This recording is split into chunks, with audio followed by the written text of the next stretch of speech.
What do producers need and what do they want?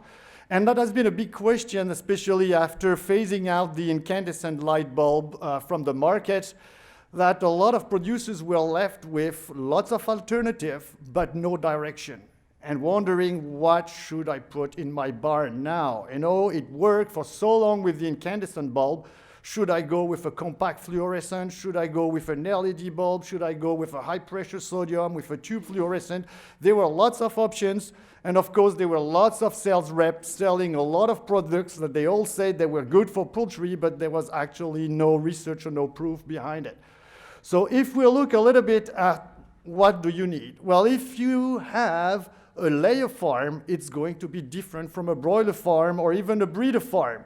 And one of the questions was, well, does one light bulb fit all application? And what I'll try to show you today is, in fact, not all light bulbs are equal. And in fact, the quality of light, which means the spectrum output of the light bulb, may have a lot of impact on the physiology of the birds. So spectrum may be one thing to consider. The other thing, obviously, the dimming ability. And if you've switched from incandescent to compact fluorescent, for example, you may have experienced problem where you cannot dim your light without flickering.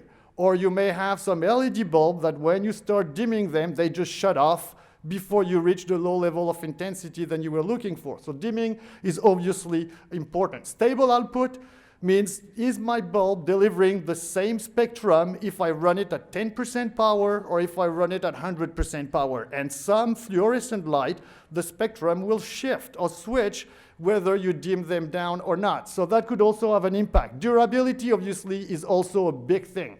If you buy a light bulb and it's an expensive one, you want to have it for as long as possible for a good return in investment. And that has been a main issue with a lot of new products that have been put on the market.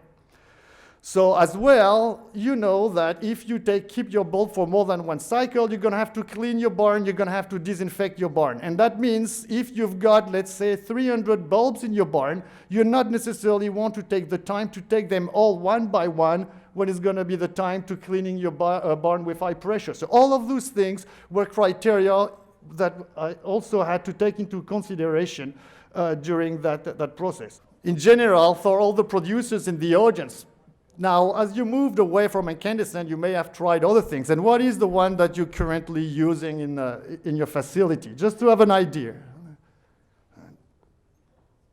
All right. Okay, let's have a look. 64% use LED. Well, you are a progressive crowd. You know, and I'm not kidding, because I've been mainly working in Ontario. This is where I'm based.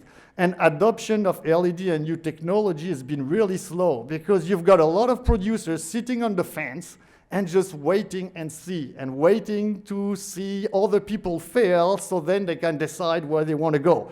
So in essence, it's pretty good to see that you've been quite accepting new technology.